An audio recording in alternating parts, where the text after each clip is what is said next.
Welcome to the first ever Forza Naples Matchday preview. I'm Ian, joined as always by Paul. Paul, you ready for Saturday?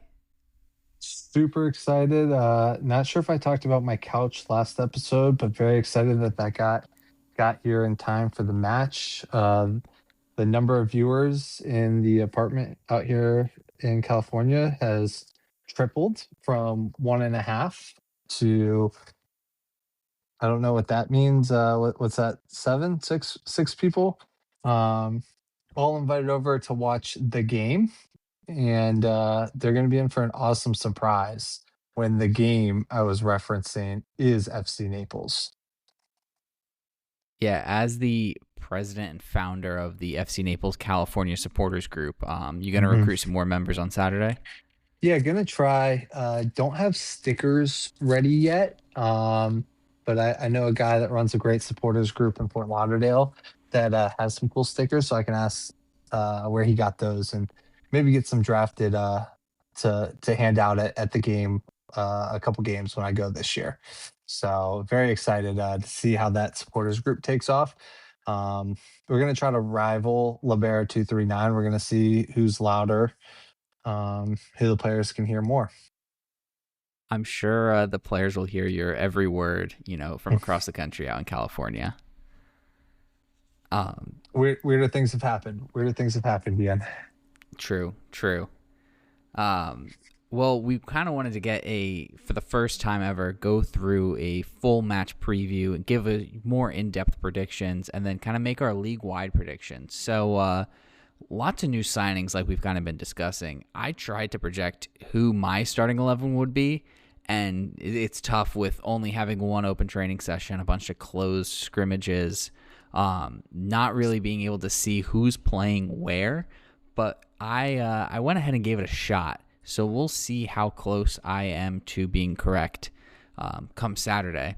I'm going with Delgado in goal. Obviously, he's for me still the first name on the team sheet every week. Cisneros and Glasser, I'm leaving out as the left back and right back. I think they had a great season last year. So happy that they're back. We had one of the best back lines in the league. So really excited for them to come back. In the middle, though, this is where I think it's a pretty obvious choice with Master Antonio and Max Broughton as our two center backs. I think those are going to be the Dangler and Breck Evans replacements this year. So excited to see how they get on. Hopefully we have upgraded in that position, but they've got huge shoes to fill after losing those two. The whole spine of the team is kind of changed. And this is where it kind of got tricky for me. We seem to be really, really strong with our various wingers, playing on both wings. Brought in a lot of new guys between Chris Garcia, Taylor Gray, Juan Osorio, and Aiden Mesas, all with varying levels of experience here in the league. For this one, though, I think I'm gonna go with Osorio Mesas in the middle of the midfield, and then playing Taylor Gray and Andres Farine out wide. I think that's going to be my starting my starting midfield, with O'Connor kind of sitting in there as well in the middle of the midfield. So almost a 4-2-3-1, and then up top going to go Gio Migletti as the starting center forward. Off the bench, I think we're going to see Ian Cerro come on pretty quick. Maybe 60th minute you throw him on. He's kind of a plug and play midfielder, so excited to see him back as well as Mark Torres. I think he could have another big season for us, kind of controlling that midfield and making a big difference. Those are kind of my two returners that I don't have in the starting 11, but would expect to make an appearance on Saturday. Paul, your thoughts on that starting 11? First thing, I spent a year and some change talking about how much I trust Coach Poland, but Bachtenstein needs to be up forward for us at some point. Big midseason transfer last year. Excited to see what he brings into year two. Ian Serra's a name I think I like in the starting 11. Keeping some of that continuity from last year. But definitely, circling back to the striker, it'd be interesting to see if the shape changes. Like you mentioned, we don't know. There's Matt Pullen ran so many different shapes out last year that who knows what we're going to see Saturday, and who knows if it's going to stick. I think that was one of our bigger issues last year, was the shape just seemed to keep changing, and not really and not really with much reason, in my opinion. So I would like to see us take more of a structured game to game shape that we know what we're getting. And there's going to be throwaway games, completely different lineups. But, I would like to see match day one be kind of, hey, this is what we can expect week in, week out. I don't know if Baxter Stein's actually going to start, but I think that similar to last year when he came in for Henderlong, putting somebody big and strong like that late in games when the back line's tired, it could be that that's what his role is, a 70 to 80th minute replacement, kind of like we see in the Premier League side with Taiwo. Just somebody that can be a bruiser, and maybe find a late, equalizer or a late winner. Um, but yeah, very excited to see what gets rolled out on Saturday. And the real question, Ian, last year it took me probably 8 games before I really knew everybody's name. How many games do you think it's going to take me this year till I know our whole squad through and through, what positions they play, and so forth? I believe in you. I think it's going to take less games this year. You're already familiar with, quite a few of the names. So I'll go 5 games. Actually, I'll go 5.5 games. So I think it'll be by the 6th game. By halftime of the 5th game, you'll feel pretty confident in them. So you caught the secret that yes, I do already know half the squad. I think the big advantage for me this year will be I'll get to watch it on TV. So, most of the games, so I'll be hearing the names more frequently. And you're right, I do know half the squad. I like to think by game three, our match day three preview, I'm going to be ripping out all the names through and through. So, but yeah, that's kind of my thoughts on the lineup going into Saturday. And I think you're absolutely right. Delgado, first name off the sheet. Also funny, this is the first time, as a soccer fan of 6 years now, this is the first time I've heard spine of the team, and I've seen that a couple places this week. So kind of funny then to hear you mention it as well. So a quick Google search did tell me that that is the key players, the central players that form the backbone of the team. So for those of you that are like me and didn't know that reference, now you know, thanks to Microsoft AI. Yeah, I think I think like you said with the changes in shape, and we did tweak a few things, whether it be due to injuries or just matchups. At one point, we had Kevin O'Connor playing as a fullback. I think that was against Greenville, and What a he time to did be alive. right. It was. I mean, we've got a bunch of really good footballers, I think, and it's just going to be where can we put them on the field to have the most success for the team and for that player. I think we do have kind of a defined style of play where we're going to play. I think we're going to continue to kind of let teams have possession of the ball. I think last year we had some of the least amount of possession in the league. I think we'll let teams kind of have the ball, and then come that final third, we'll wait for them to make a mistake, or we'll put them under pressure and then just pounce and hit them on the counterattack. I think we're going to continue to have pace out wide. With my 11, I've got Taylor Gray and Andres Farine playing out wide on either side, and just finding those guys, whether it be through the midfield or whether it be we dispossess them and boom, now we're hitting them on the break, and then trying to find a Migletti or an Akana Rosario, a Chris Garcia, even making a run into the box. You mentioned Backstein. I think that'll be his kind of key, is to just be that big man in the area that we can find with a cross or with a low ball across the middle. And so many of Henderlong's goals seem to come from those types of plays. And I think we're just going to need that true number 9 just to be able to knock those passes in. Yeah, kind of with those wingers that you were mentioning. I think the nice thing is I think Farin is going to be a staple. I think he's gonna hopefully pick up scoring a little bit more this year, but I think he's gonna keep sending dangerous crosses in, and whoever's playing the number 9 is going to have the opportunities. And with the way we play, we're probably going to get 2 to 4 big chances a game. And we were so good at capitalizing on those few chances when we're playing really well. So hopefully we're going to see some more of the same on Saturday.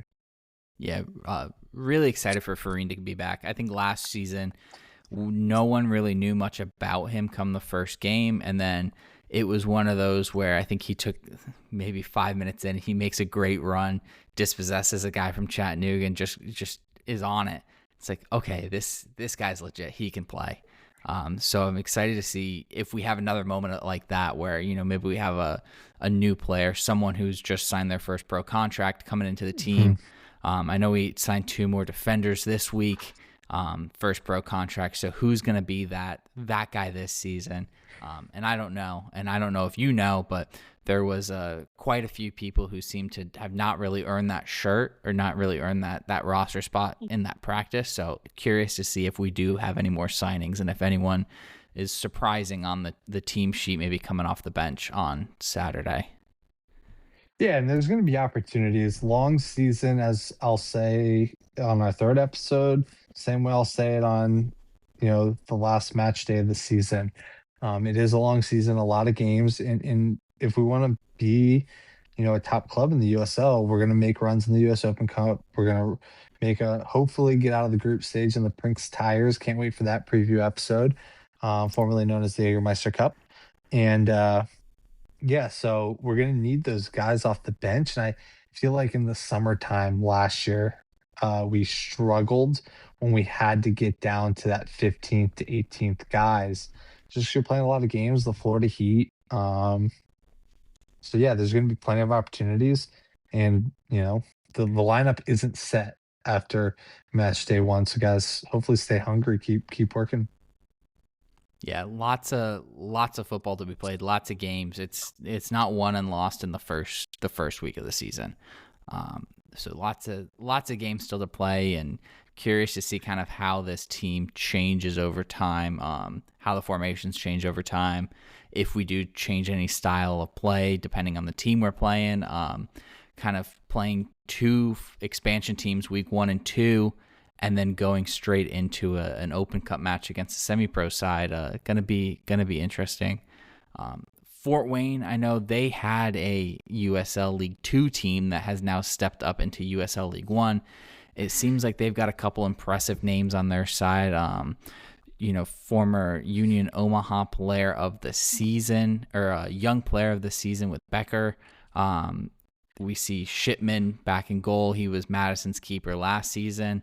We put 2 past him, I think, week 2 of the season last year. So maybe we'll manage to do the same on Saturday. I know we made our scoreline predictions last game. Are you changing anything about yours for this game?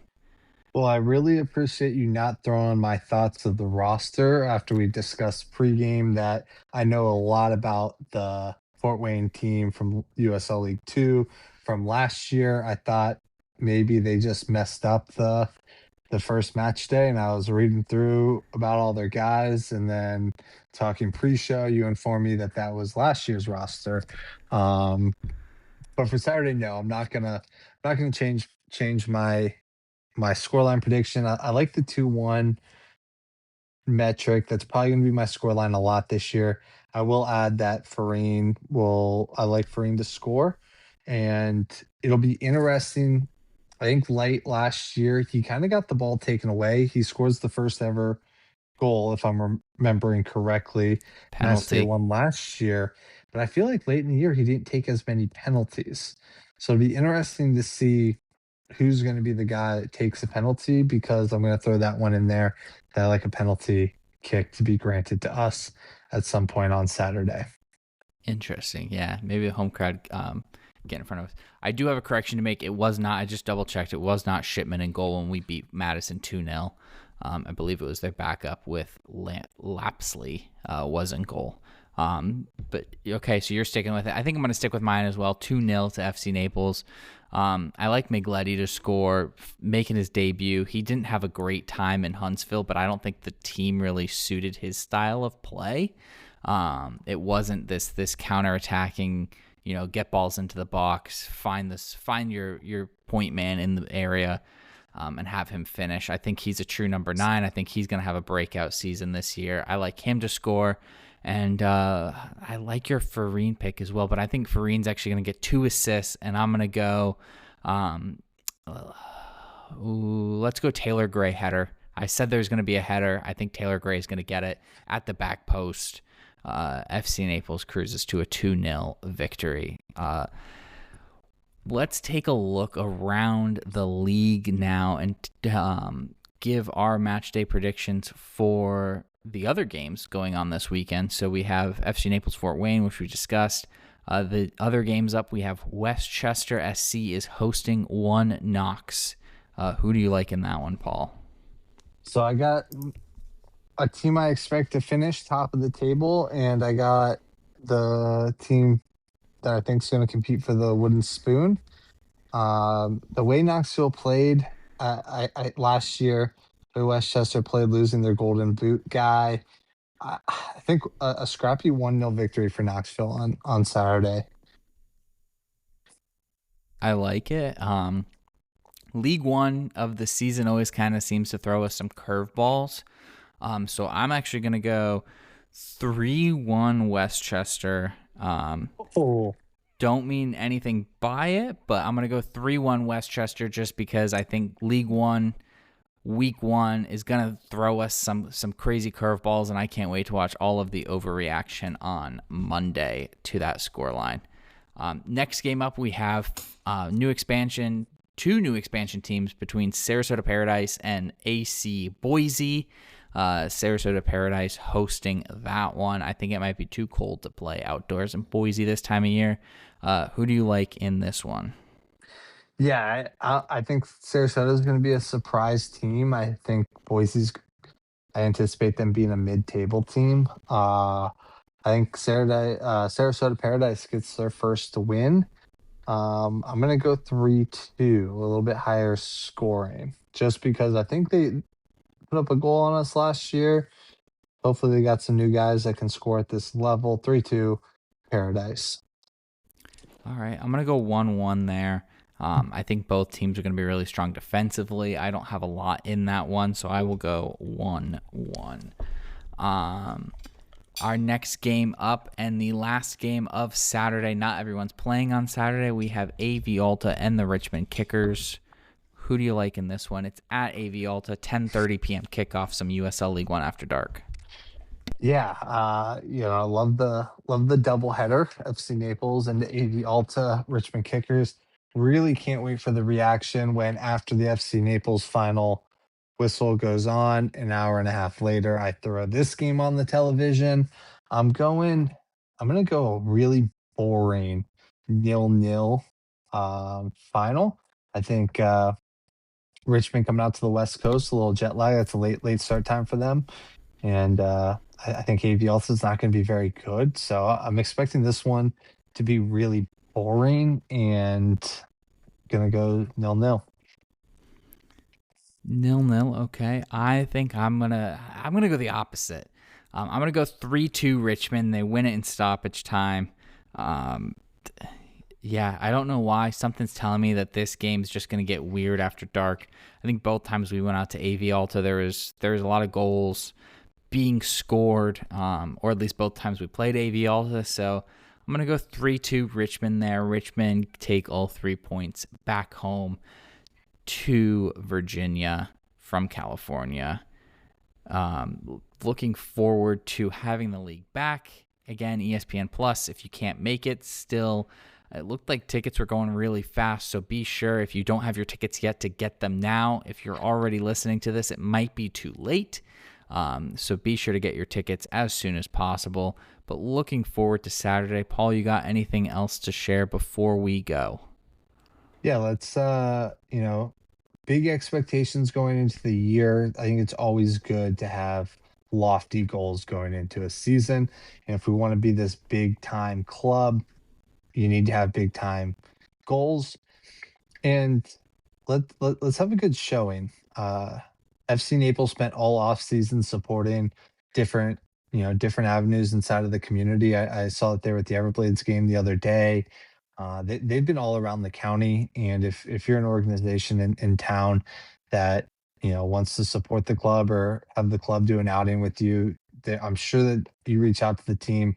They would love to support, and it's time to thank them for that and have a good crowd on Saturday. So I'm looking forward to most is hearing one how the first sip of that FC Naples blonde with game action is, and two what the crowd support is like.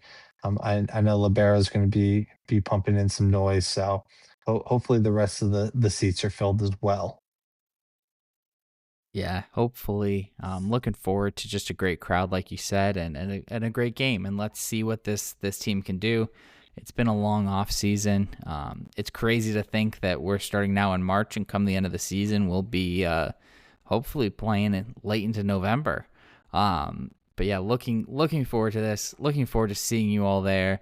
Be sure to get in touch with the show. If you like this pre-match show, we can do more of these. We want to do more of these. Let us know your thoughts. Let us know what you want to hear from us. Looking forward to the season. Looking forward to Saturday. Until Saturday, we will see you all soon, and come on, Naples.